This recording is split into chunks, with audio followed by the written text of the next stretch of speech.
No ha existido nadie como él. Fue el hombre más destacado de su tiempo.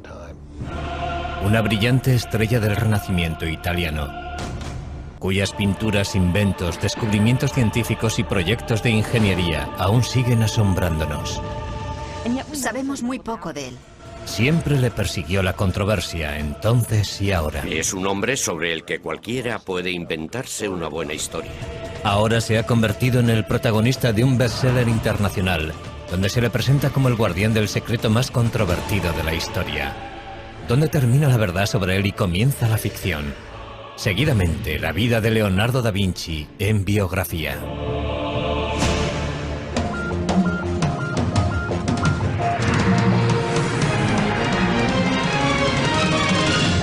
Biografía. Leonardo da Vinci. Jesús, María Magdalena, la Iglesia, sociedades secretas, el Santo Grial y Leonardo da Vinci. Esos son los ingredientes principales del Código da Vinci, el multimillonario éxito de ventas escrito por Dan Brown que ha despertado una gran controversia. En la novela se ofrecen reinterpretaciones revolucionarias de obras de arte y arquitectónicas reales, con lo que el autor consigue difuminar la línea que separa la realidad de la ficción. Induce a pensar que las opiniones expresadas por Dan Brown sobre algunas obras de arte son realmente ciertas. Hoy analizaremos gran parte de esas obras creadas por Leonardo da Vinci, centrándonos especialmente en La Última Cena. ¿De verdad contiene esta obra maestra lo que dice el libro que contiene? Es indudable que hay pistas ocultas en las obras de Leonardo da Vinci. Pistas que nos ayudan a saber quién era, en qué creía y por qué continúa siendo una de las mentes más fascinantes que ha conocido el mundo. Leonardo nació en la Toscana, en un pueblo llamado Vinci, a las afueras de Florencia. Cuando nació Leonardo, Florencia era el centro del centro de Europa. En todos los sentidos. Era sin duda el centro artístico y también el centro cultural de Europa. Pero Leonardo da Vinci nace en unas circunstancias complicadas. Es hijo ilegítimo de Caterina, hija de un campesino empobrecido, y Serpiero, maduro y respetado notario perteneciente a una respetada familia. Los padres biológicos de Leonardo no se casan entre ellos, pero sí por separado, presumiblemente con gente de su propia clase. Caterina pronto tiene 5 hijos más con su marido. Leonardo crece con su padre, Serpiero, y con sus madrastras. Leonardo fue hijo único hasta los 25 años. Durante sus 2 primeros matrimonios, su padre no tuvo heredero porque no sobrevivió ninguno de sus hijos. De haber sido hijo legítimo, Leonardo hubiera heredado tanto las tierras como la profesión de su padre. Pero como es ilegítimo, no recibirá nada. Como era hijo ilegítimo, no podía convertirse en notario. Por consiguiente, tuvieron que encauzarle hacia otra actividad. Obviamente saltaba a la vista que era un chico con mucho talento. Sabía dibujar muy bien. Sabía construir cosas. Es probable que fuera ambidiestro. Así que cuando vieron que le interesaba el arte, le animaron a que siguiera por ese camino, puesto que no había ninguna otra alternativa. Leonardo pronto se siente fascinado por la naturaleza. El agua, las plantas, los árboles, los animales, todo despierta su curiosidad. Años más tarde, Leonardo aseguraría que la naturaleza es la mejor maestra. Es más noble imitar las cosas de la naturaleza, que son de hecho imágenes reales, que imitar lo que se dice con palabras, porque las palabras son obra del hombre. La relación de Leonardo con la naturaleza que rodeaba a Vinci es importante porque tuvo una gran influencia primero en la evolución de su pensamiento y luego en la de su obra. Siendo aún adolescente, se traslada a Florencia con su padre, y allí se le presenta la oportunidad de pulir su talento al entrar de aprendiz en el taller del artista Andrea Verrocchio. Parece que su padre reconoció el talento del joven desde un principio y le hizo ingresar en el taller de Andrea Verrocchio, un lugar inmejorable para crecer como artista. El taller de Verrocchio es una verdadera universidad de arte. El joven Leonardo aprende a dibujar, a pintar, a trabajar el bronce, a crear muebles y a diseñar banderolas para los desfiles. Habilidades todas necesarias para convertirse en artista profesional. Lo que no es explicable es la chispa del genio. ¿Cómo sucedió? No creo que lo sepamos. Son las familias ricas y poderosas de Florencia las que encargan las obras de arte que produce el taller de Verrocchio, sobre todo la familia más importante de la ciudad, los Medici. Siempre desempeñaron un papel principal, encargando ellos mismos las propias obras o facilitando la creación de este ambiente de aprendizaje y orquestando los encargos de obras de arte en colaboración con sus amigos. Leonardo puede ver muchos proyectos excepcionales en el taller de Verrocchio. Una de las cosas más interesantes que hizo, o que al menos observó, fue la colocación de una bola dorada en la cúpula de la Catedral de Florencia. Tenía 5 metros de diámetro y fue un verdadero desafío tecnológico. La bola, 2 toneladas de cobre dorado. Verrocchio crea el mecanismo que la colocará en el sitio elegido, en lo más alto del Duomo. Este logro de la ingeniería causa un gran efecto en el joven Leonardo. Durante el resto de su vida le interesarán tanto los retos técnicos como los artísticos. Hicieron muchas cosas de esas para los Medici, y esas obras fueron importantes para Leonardo porque, además de conocer los rudimentos de muchas técnicas, le sirvieron para establecer contactos que le servirían para entrar al servicio de los Medici. Con 20 años, Leonardo completa su aprendizaje con Verrocchio y se registra en el Sindicato de Pintores de la ciudad. Un paso necesario para convertirse en artista profesional. En el taller de Verrocchio completa su primera obra importante. Le encargan pintar un ángel en la obra de Verrocchio, el Bautismo de Cristo, y es la contribución de Leonardo la que más destaca del cuadro. Por primera vez en la historia de la pintura, Leonardo representa una figura que se gira hacia el espectador. Eso fue una especie de revolución en la historia del arte, porque hasta ese momento todas las figuras, todas las personas se representaban frontalmente, de forma muy estática, arcaica y medieval. Y ese gesto introdujo el movimiento en las figuras. Llega Leonardo, pinta la cabeza del ángel en el Bautismo de Cristo y Verrocchio dice: «Oh Dios, aquí hay alguien que sabe pintar mejor que yo». Cuenta la leyenda que Verrocchio no quiso volver a tocar los pinceles, indignado porque un muchacho supiera más que él. Hay algo de verdad en eso. Lo que indudablemente es cierto es que Leonardo superó a su maestro muy joven. El antiguo campesino empieza a labrarse un nombre como pintor. Leonardo comienza a pensar en cómo utilizar su talento para conseguir el éxito, pero una acusación anónima no tarda en poner en riesgo su futuro.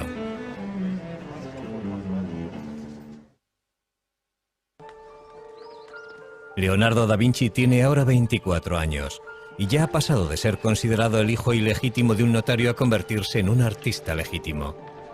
Es un prometedor artista florentino a la altura de Botticelli, Ghirlandaio y Rafael.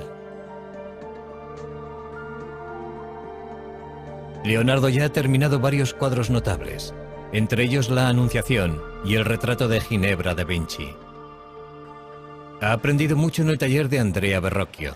Sus ideas y su técnica están evolucionando, pero la competencia es feroz.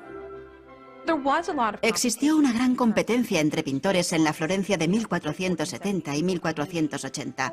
Sin embargo, Leonardo cobró ventaja porque ya había tenido contactos con los Medici. Leonardo demostraría tener un talento especial para cultivar esos contactos, algo que le resultaría muy beneficioso a lo largo de su vida. También empieza a anotar por escrito su explosión de ideas en varios cuadernos. Leonardo escribía todas las ideas que se le ocurrían, todo lo que leía o escuchaba en las calles cuando estaba con sus amigos. A veces resulta bastante difícil saber si lo que escribe son ideas suyas o citas que está transcribiendo. En la actualidad, los legendarios cuadernos de Leonardo están reunidos en lo que se conoce como sus códices. Al final de su vida habrá escrito 20 volúmenes. Cada uno de ellos con cientos de páginas. Los cuadernos son fragmentarios y contradictorios. En ellos mezcla todo tipo de materiales sobre temas muy distintos unos de otros, a veces incluso en la misma página, y constituyen la antítesis total de los apuntes que toman los estudiantes aplicados en clase. Sencillamente no sentía la necesidad de ser un pensador sistemático. Tomó cientos de notas sobre arquitectura y sobre ciencias. Escribió sobre óptica y perspectiva. Escribió de botánica, de anatomía, de geología. Y también se interesó por la ingeniería y la fabricación de armas, conocimientos que le resultaron de gran utilidad para conseguir encargos y alcanzar la posición que deseaba. Un detalle sorprendente de los cuadernos es la extraña letra de Leonardo. Casi todas las palabras están escritas al revés, de derecha a izquierda. ¿Es esta la forma que tiene Leonardo de encriptar sus notas, como asegura Dan Brown en su novela El Código da Vinci? Lo que está claro es que si eres zurdo como yo, la forma normal de escribir es de derecha a izquierda. Uno no empuja la pluma, la sostiene. Y es perfectamente posible que adoptara esa costumbre porque nunca tuvo un estricto profesor de primaria encima de él diciéndole cómo tenía que escribir. Si así fuera, sería un código muy pobre. Su escritura resulta bastante legible si utilizamos un espejo. Yo pienso que fue un hábito que adoptó porque le resultaba más fácil escribir así. Algunos de los estudios de sus cuadernos distan mucho de ser bellos. Leonardo es perfectamente consciente de que para conocer algo debes conocer su contraste. En otras palabras, para conocer lo bello debes conocer lo feo. Y viceversa. Los estudios grotescos son posiblemente una forma de examinar la variedad de posibilidades que nos ofrece el mundo biológico. Si el pintor desea ver bellezas arrebatadoras, él es el amo de su producción. Y si desea ver cosas monstruosas que podrían causar pavor o que podrían ser cómicas, irrisibles o verdaderamente lastimosas, él es su señor y su dios. Los cuadernos capturan una mente en perpetuo movimiento, pero aportan pocas pistas sobre su vida personal. Los cuadernos no son su diario. Por eso sabemos muy poco sobre relaciones personales, aparte de lo que podemos intuir gracias a otras pruebas periféricas. Uno de los asuntos que continúa en la oscuridad es la sexualidad de Leonardo. Lo que sí sabemos es que la policía secreta de Florencia detiene a Leonardo cuando éste tiene 24 años. Alguien le ha acusado anónimamente de practicar la sodomía con un joven de 17 años. Es imposible saber si la acusación era cierta o no, pero Leonardo se siente humillado y en peligro. El castigo por la sodomía oscila entre una simple multa y la pena capital. 2 meses después, Leonardo es juzgado, pero no se presenta ninguna prueba contra él, ni se presenta ningún testigo, y los cargos son retirados tan pronto como aparecieron. Pero Leonardo ha pasado verdadero miedo. Eso nos indica que desde muy temprano se creyó que Leonardo era homosexual. Es muy posible que mantuviera algún tipo de relación con hombres. Pero es probable que en el contexto de un taller artístico del siglo XV, eso fuera algo no tan infrecuente. Sin embargo, parece que en sus escritos, Leonardo desdeña el sexo en general. El acto de la cópula y los órganos que intervienen en él son tan feos que si no fuera por las caras y los adornos de los actores y los impulsos que les mueven, la raza humana desaparecería. A medida que fue madurando, se desinteresó por completo del sexo. Estaba totalmente concentrado en su misión como artista y científico. Estaba por encima del sexo. Leonardo abre su propio estudio en Florencia en cuanto retiran la acusación. Pero la violencia no tarda en adueñarse de la gran ciudad renacentista. Un sangriento golpe de estado planeado por el Papa y un colaborador amenaza con derribar a los Medici. Cuando el golpe fracasa, el Papa ordena al ejército de Nápoles tomar Florencia por las armas. Como para el resto de florentinos, la guerra es ahora una prioridad para Leonardo. Y empieza a diseñar escaleras y otros artefactos para defender y escalar las murallas de la ciudad. Leonardo empieza a trabajar en un nuevo campo, la ingeniería militar, algo que le fascinará durante toda la vida. Justo cuando parece que toda esperanza está perdida, la diplomacia de los Medici funciona. Florencia está salvada.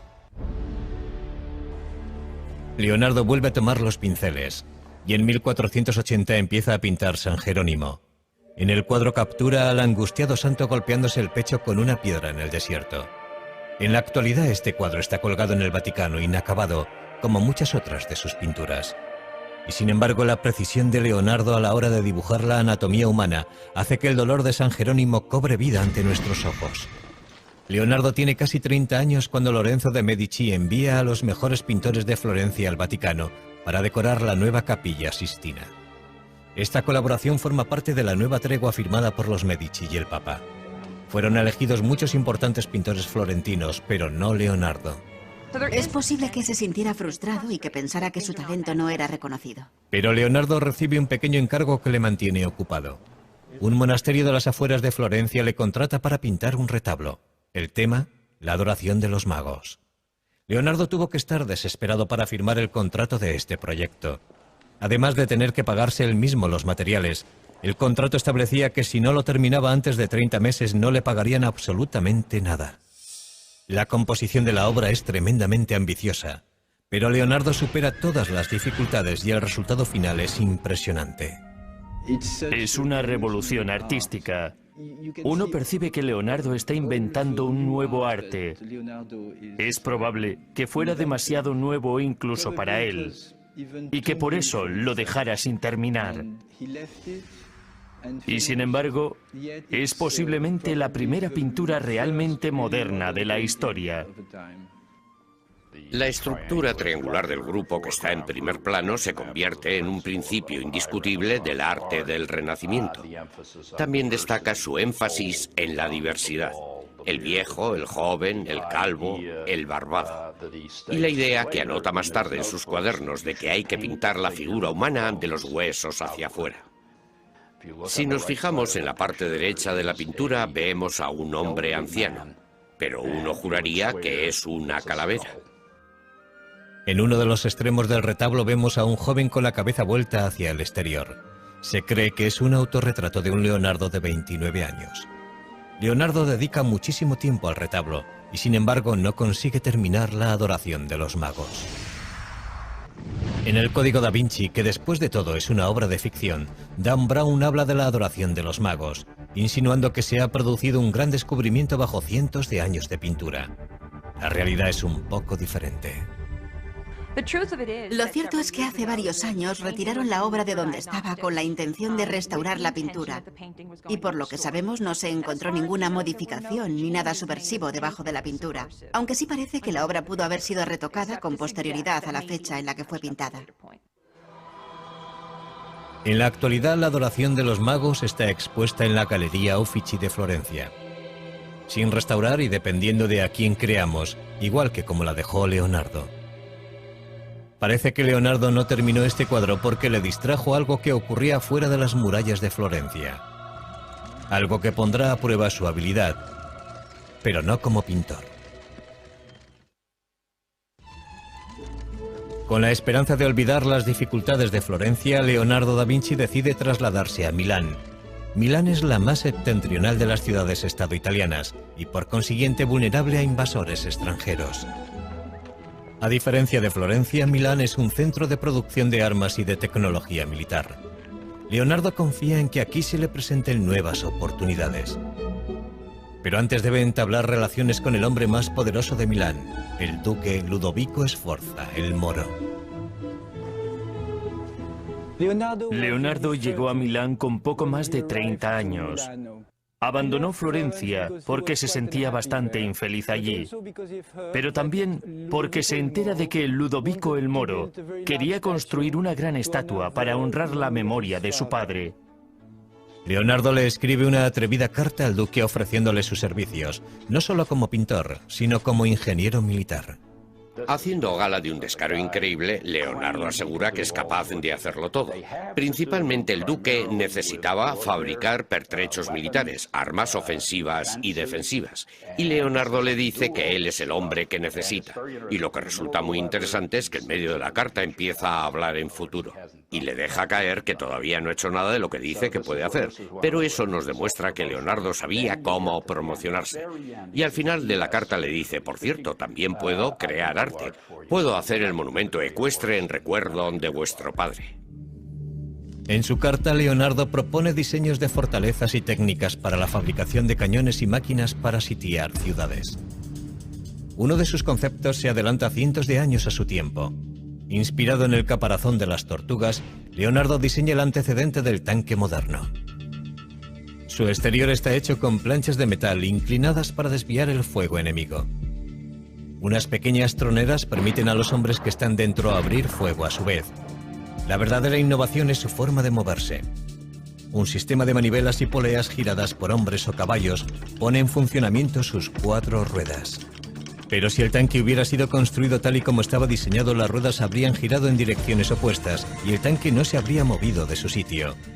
¿Un error de aficionado cometido por Leonardo? ¿O un error intencionado para impedir que otros le robaran la idea? Nunca lo sabremos. Entre el resto de sus diseños militares destacan salvajes máquinas de muerte pensadas para diezmar las filas enemigas. Pero no son armas prácticas, sino armas de terror. El duque se fija en Leonardo, pero su primer encargo oficial no es un contrato de defensa. Ludovico Sforza quiere que Leonardo haga un retrato de su amante, Cecilia Gallerani. No era eso a lo que había ido Leonardo a Milán, pero la proximidad al poder suele acabar dando sus frutos. Leonardo encajó muy bien en la corte de Milán. Se sentía cómodo en el ambiente cortesano de la ciudad. El cuadro de Leonardo captura la luminosa belleza de la joven amante del duque. El armiño que lleva en brazos es un chiste visual de Leonardo basado en el apellido de Cecilia, que suena como la palabra griega para designar al armiño. Pero la testarudez de Leonardo frustra a otros clientes. Le contratan para crear un retablo basado en la Inmaculada Concepción, empleando una imaginería y unos colores específicos, pero lo que hace es dar rienda suelta a su imaginación. Jamás se había visto nada parecido en la pintura italiana. Nos encontramos con una pintura extraña, con un esquema compositivo triangular. La Virgen y el niño bendiciendo a San Juan arrodillado, y una extraña esfinge, una especie de ángel. Situados todos en un paisaje de estalactitas, en el interior de una especie de gruta rocosa, un mundo húmedo y poco iluminado. La Virgen de las Rocas es una imagen perturbadora, muy distinta de lo que se suponía que debía entregar. Y Leonardo no la termina, al menos no entonces. Tras varios años de trabajo, Leonardo se gana finalmente el favor de Ludovico Sforza, que le nombra ingeniero de la corte. Es responsable de prácticamente todo, desde diseñar las tuberías del palacio, a crear los trajes para los espectáculos que se celebran en la corte. Incluso diseña un plan para fabricar un escenario giratorio. Leonardo fue muy feliz en Milán. Ludovico el Moro le permitió hacer casi todo lo que quería. La suya fue una posición muy cómoda. El castillo del duque es ya una fortaleza prácticamente inexpugnable, pero Leonardo crea diseños para reforzarlo. La amenaza siempre presente de la guerra estimula la imaginación de Leonardo. Diseña un puente que puede derrumbarse al paso del enemigo, una ametralladora primitiva, incluso un lanzallamas. Finalmente Ludovico Sforza concede a Leonardo el premio que tanto ansiaba. Le encarga la creación de una estatua enorme del padre del duque montando un semental. Leonardo empieza a tomar apuntes del natural. Leonardo siente fascinación por los caballos. Dibuja caballos por todas partes. Primero quiso hacer un caballo alzado sobre las patas traseras. Luego optó por un caballo que va al paso, puesto que desde el punto de vista de la estática era lo que podía conseguir. Sforza quiere que sea el mayor monumento ecuestre de la historia del arte. Basándonos en los bocetos que han quedado, parece que Leonardo quería hacer el caballo sin jinete. Un caballo de entre 6 y 7 metros de altura. Los desafíos técnicos son apabullantes. Leonardo crea incontables modelos pequeños en arcilla de la estatua antes de decidir cómo vaciar la versión final, para lo que se necesitarán 60 toneladas de bronce. En estos momentos Leonardo tiene ya un nuevo taller en Milán y cuenta con un ayudante.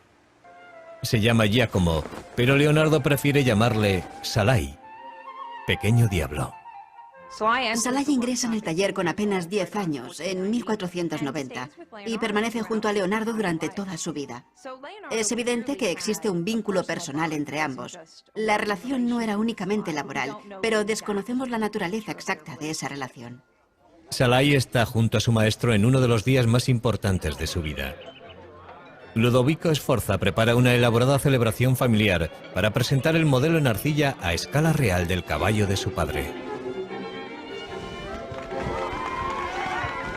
Pero antes de que pueda fundirse el bronce para la escultura, el ejército francés amenaza con invadir Milán, sacudiendo los cimientos de la dinastía Sforza. Las tropas de Sforza no son rival para el bien pertrechado ejército francés. No les queda más remedio que utilizar el bronce destinado al caballo de Sforza para fundir cañones. El sueño de Leonardo queda hecho pedazos. Escribe: no diré nada del caballo porque sé en qué tiempos vivimos. Pero el caballo no es el único monumento de la familia Sforza que el duque le ha pedido a Leonardo que cree. Leonardo estaba también pintando un mural religioso para la iglesia de los Sforza. El tema, la última cena de Cristo con sus apóstoles. Para frustración de todos, pasaron años sin que pareciera que Leonardo pudiera terminar la obra. Ludovico Sforza le encargó esta obra cuando estaba decorando el monasterio de Santa María delle Grazie, probablemente como preparación para hacer un monumento funerario para él mismo. Por eso le encargó la última cena, una pintura mural para el refectorio, y en la pared opuesta iba a ir la crucifixión, con retratos de él y de su familia. Leonardo crea una composición revolucionaria para decorar la modesta pared de un monasterio. El genio de Leonardo se revela al preguntarse cómo capturo ese momento tan importante en el que Cristo dice: de verdad os digo que uno de vosotros me traicionará. Y ahí se desata un infierno psicológico.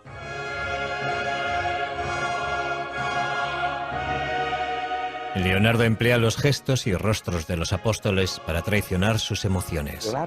Leonardo intentó representar las figuras de una forma muy natural, muy humana. Quiso representarlas en acciones y actitudes que mostraran los movimientos internos de la mente. En vez de ponerlos a todos en fila, que era básicamente lo que se había hecho en los 100 años anteriores, Leonardo dividió a las 13 figuras en 5 grupos. 4 grupos de 3 personas para los 12 apóstoles y Cristo aislado, formando un grupo separado. Y eso constituyó una innovación muy destacada. Pero algunas de las ideas de Leonardo para la pintura son demasiado revolucionarias. Se le acusa de haber empleado una técnica demasiado pobre en la ejecución de la última cena. Y es probable que eso no sea del todo cierto. La pintura resultó muy dañada debido a la humedad subterránea que se filtró en las paredes, y eso es algo que casi nadie puede controlar. En esa obra utilizó una técnica experimental, y sabemos que 20 años después de su finalización, cuando Leonardo seguía aún vivo, ya la pintura había empezado a resquebrajarse. En el Código da Vinci se dice que Leonardo intentó algo incluso más revolucionario en la última cena. Algo que sería contrario no solo a la Iglesia, sino también a 2000 años de enseñanzas bíblicas. En el bestseller de Dan Brown, El Código da Vinci, novela de la que también se ha hecho una película, se aporta una interpretación sorprendente de la última cena. El Código da Vinci está basado en la teoría de que Leonardo deslizó un mensaje secreto en esta pintura. La figura de aspecto femenino a la izquierda de Jesús no es Juan, como aseguraría la tradición, sino María Magdalena, quien se supone que era la madre de Jesús. Naturalmente el Código da Vinci es una obra de ficción, pero ¿creyó Leonardo algo de todo esto? Conocer el contexto en el que, dónde y por qué pintó Leonardo esta obra podría ofrecernos cierta perspectiva. Esta obra fue un encargo del duque de Milán para el refectorio, el comedor de un monasterio. Y el público que iba a verla estaba compuesto por los religiosos que se sentaban allí a comer. No era el lugar apropiado para deslizar un mensaje secreto. Y ese mensaje jamás hubiera llegado a una audiencia receptiva en caso de que se emitiera una opinión contraria a las enseñanzas de la Iglesia Católica. ¿Por qué tiene un aspecto tan femenino la figura que está junto a Jesús? Tradicionalmente, mostrar a un hombre joven con rasgos femeninos, en oposición a las figuras entradas en años que están sentadas a la mesa, era algo completamente habitual.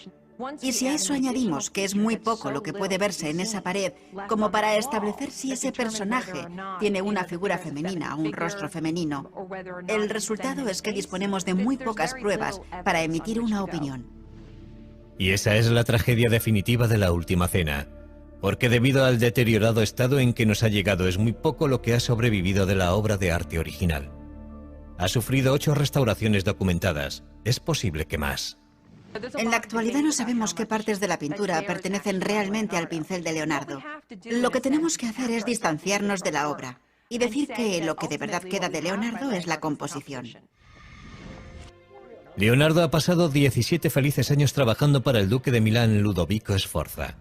Pero ahora la dinastía Sforza tiene que rendirse ante el empuje del ejército francés. y el gigantesco modelo en arcilla para el caballo de Sforza recibe un final trágico. La historia nos cuenta que los arqueros franceses que invadieron Milán utilizaron el modelo en arcilla del caballo como diana, y ese fue el final del caballo. Leonardo está sin trabajo. Con 47 años sale de Milán junto a Salai, su aprendiz, abandonando sus principales obras, El caballo destrozado y La última cena. Debe buscarse un nuevo mecenas y una nueva casa. Le ofrece varias ideas al duque de Venecia, entre ellas un traje de buzo y un sistema de respiración para la guerra submarina. Como muchas otras veces, Leonardo se ha adelantado cientos de años a su tiempo. Pero es otro concepto el que de verdad le fascina: encontrar la forma de hacer volar al hombre. Dedica horas a observar a los pájaros en un intento de descifrar las claves de su vuelo. El pájaro es un instrumento que funciona de acuerdo a unas leyes matemáticas, y el hombre tiene el poder de reproducir un instrumento como este con todo su movimiento. No sé si se han fijado alguna vez en un pájaro volando, pero es imposible explicar la forma en la que se mueven sus alas, por ejemplo. Leonardo sí podía hacerlo. Él entendía la forma en la que se movían las alas y las dibujaba al mismo tiempo. Leonardo diseña inventos que imitan el vuelo de las aves, y puede que llegara a atar alas a sus ayudantes para que intentaran volar. Pero descubrir la forma de volar es el mayor reto al que se enfrenta Leonardo. Uno de sus diseños de avión más famosos es el tornillo aéreo, también conocido como el helicóptero de Leonardo. Tenía más de 4,5 metros de ancho y 4 hombres hacían girar unas manivelas para crear la fuerza propulsora. Su enorme peso garantizaba la imposibilidad de que funcionara, pero sirvió para hacerle pensar a Leonardo. Posteriormente experimentó con un ala articulada. El resultado es un diseño conocido como el ornicóptero de Leonardo, que bate las alas para conseguir volar. Empieza pensando que quizá podamos batir las alas, y llega a la conclusión de que eso no es posible. Estudia a los pájaros, pero sobre todo estudia a los murciélagos, y todo eso le conduce a la idea de volar planeando. Para ello diseña unas alas fijas y unos paracaídas que deberían planear como los pájaros impulsados por las corrientes de aire. Indudablemente este invento hubiera podido haber funcionado. Por desgracia, el duque de Venecia no muestra ningún interés por los inventos de Leonardo. Pero a principios del siglo XVI los servicios de Leonardo como pintor de retratos están muy solicitados entre la nobleza italiana. Sin embargo, estos encargos le interesan poco. Cuando una dama le envía un mensajero para saber por qué no ha terminado su retrato, el mensajero regresa con la noticia de que Leonardo parece cansado de los pinceles. Uno pensaría que la gente que quería contratar a Leonardo, sus clientes y sus mecenas, vería con desagrado el hecho de que dejara tantos encargos inacabados y tantas obras incompletas. Y sin embargo, el trabajo de Leonardo como retratista siempre estuvo muy cotizado. Leonardo regresa finalmente a Florencia, la ciudad de su juventud, para volver a empezar. Pero por muy famoso que sea, otro artista más joven se ha convertido en el favorito de la ciudad, Miguel Ángel Buonarroti. Solo tiene 28 años, pero su talento es extraordinario.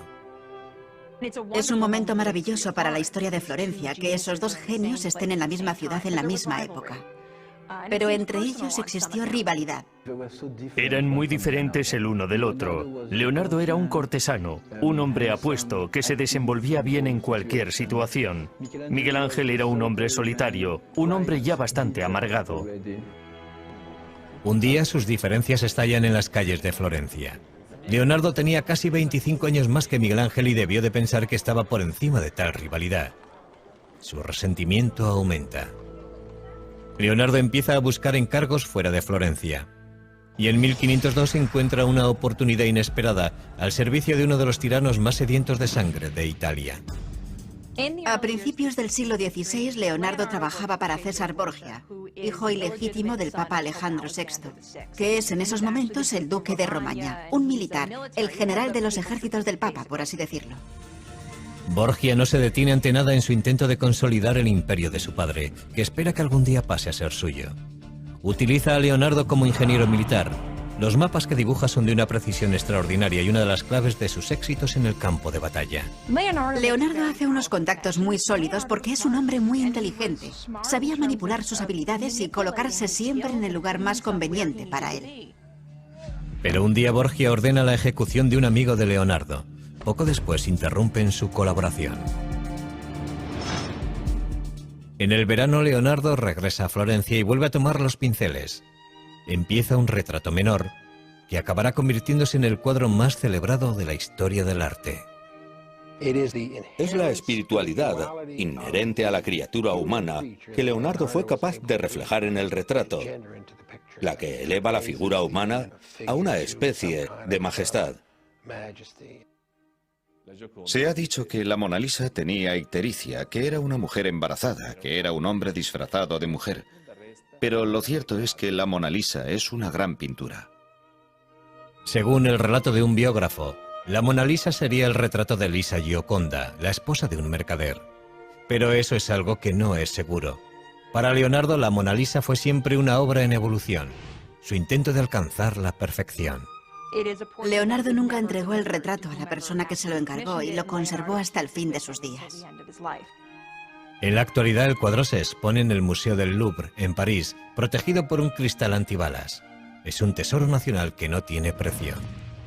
El cuadro no siempre estuvo tan bien vigilado, pero el robo de la apreciada pintura de Leonardo en 1911 lo cambió todo. Una mañana de verano, un antiguo empleado del Louvre descolgó la Mona Lisa de la pared sin que nadie le viera y salió del museo con el cuadro escondido debajo del abrigo. ¿Su motivo? Creía que el cuadro debía ser devuelto a Italia. Fue un acto de nacionalismo impulsado por la idea de que la Mona Lisa debería estar expuesta en un museo italiano. A pesar de una búsqueda desesperada, el cuadro permaneció en paradero desconocido durante más de 2 años, hasta que el ladrón se ofreció a devolverlo a Italia a cambio de dinero. En 1913 fue detenido en Florencia. La Mona Lisa estaba cuidadosamente escondida en el falso fondo de su maleta, en perfecto estado. Curiosamente, el robo y la recuperación de la Mona Lisa solo consiguieron aumentar la fama del cuadro. Poco después de que Leonardo empezara la Mona Lisa en Florencia, le contratan para pintar un fresco en la gran sala del Consejo de la ciudad. Es con diferencia el proyecto más grande en el que se ha embarcado Leonardo en su vida. Creo que fue un encargo muy importante para Leonardo, pero también fue un proyecto muy arriesgado para él, porque hubiera exigido de un artista que pintara el fresco, y en última instancia no sería eso lo que haría Leonardo. El tema de la pintura es la victoria florentina sobre Milán en la batalla de Anghiari. Conocemos la composición que hizo Leonardo a partir de algunos de los bocetos que se conservan. Pero tras trabajar durante 3 años en el proyecto, Leonardo lo dejó inacabado. No sabemos lo que ocurrió con exactitud. Sabemos que la pintura no se adhirió a la pared y que intentó utilizar una técnica experimental. O puede que el motivo por el que no lo terminara tuviera algo que ver con el artista a quien se le encargó el fresco que ocuparía la pared opuesta, el principal rival de Leonardo, Miguel Ángel. Florencia era demasiado pequeña para los dos. Era o uno u otro. No podían trabajar al mismo tiempo en la misma ciudad. Leonardo acaricia la idea de volver a abandonar Florencia, pero no antes de empezar un nuevo campo de estudio. Parece ser que al Papa no le gustaba que Leonardo se dedicara a hacer disecciones. Era ilegal y, sin embargo, lo hacía.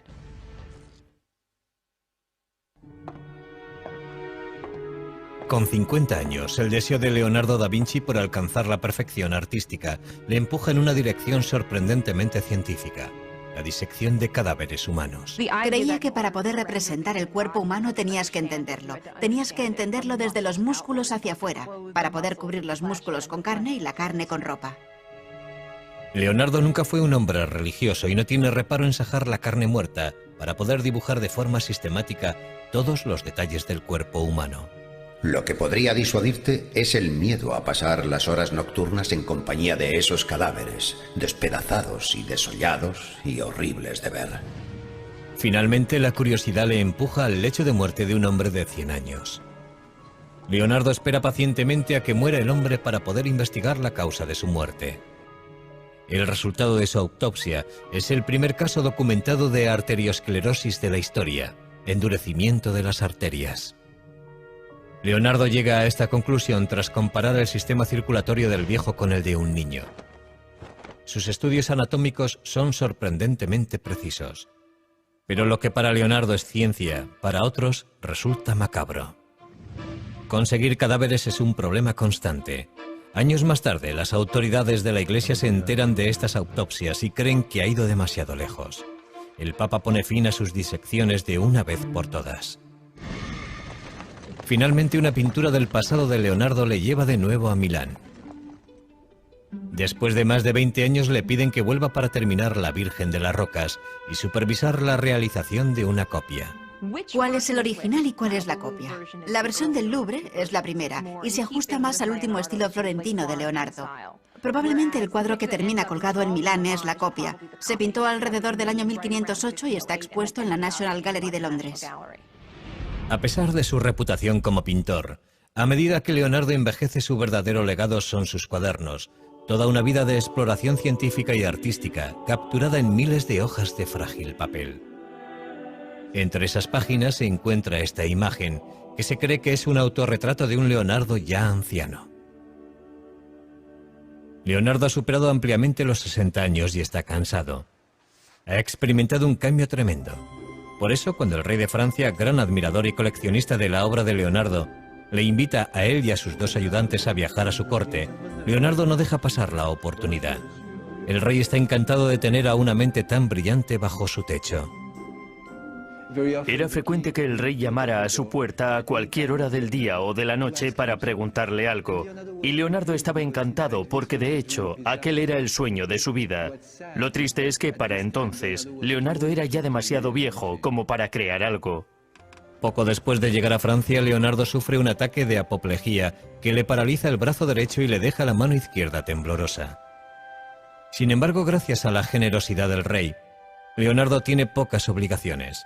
Salai, el aprendiz que le acompaña desde los 10 años, y Melzi, un estudiante más joven y leal acompañante, permanecen a su lado hasta el final. Pocos días después de cumplir 67 años, Leonardo llama a un notario para hacer testamento. Y según la leyenda, aunque nunca había sido especialmente religioso, Leonardo vuelve sus ojos hacia Dios. Es imposible saber si abrió su corazón a la religión en su lecho de muerte. No sabemos si es cierto que se interesó súbitamente por el catolicismo y que, como se dice, confesó sus pecados. Se ha dicho que Leonardo murió en brazos del rey Francisco I. Sea eso cierto o no, está claro que los franceses le adoraban. Igual que un día bien empleado procura un sueño feliz, una vida bien empleada procura una muerte feliz. En su testamento, Leonardo planea su propio funeral, algo que no es necesariamente atípico. Lo curioso es que Leonardo ordenó la celebración de muchas misas en su honor, 3 misas grandes y 30 misas pequeñas en 4 iglesias distintas, y dejó dicho que fueran el diácono y el subdiácono quienes llevaran su cuerpo a la tumba.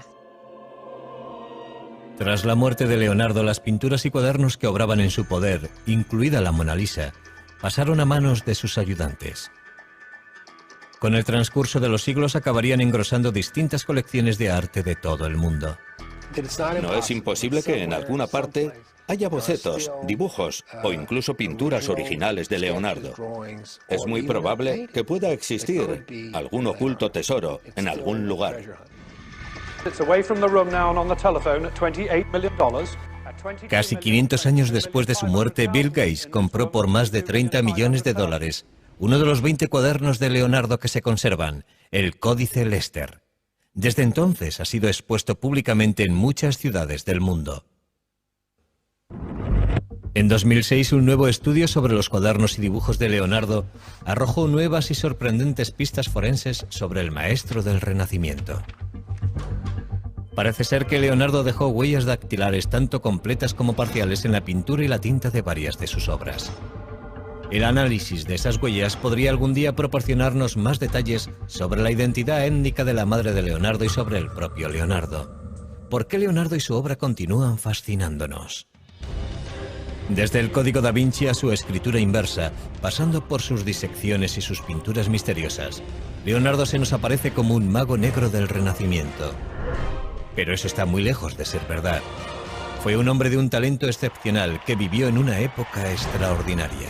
Si examinamos la vida de Leonardo, llegaremos a la conclusión de que fue más un científico que un pintor. Pasó más tiempo interesado en la anatomía, la botánica, la óptica y los estudios naturales que pintando cuadros con el pincel en la mano. Fue un hombre tan excepcional que hizo de todo, y todo lo hizo muy bien. Leonardo fue un hombre de su tiempo. Un hombre cuyo genio y ambición le catapultaron de la oscuridad a las cortes reales. Un hombre que jamás permitió que la adversidad hundiera su intelecto.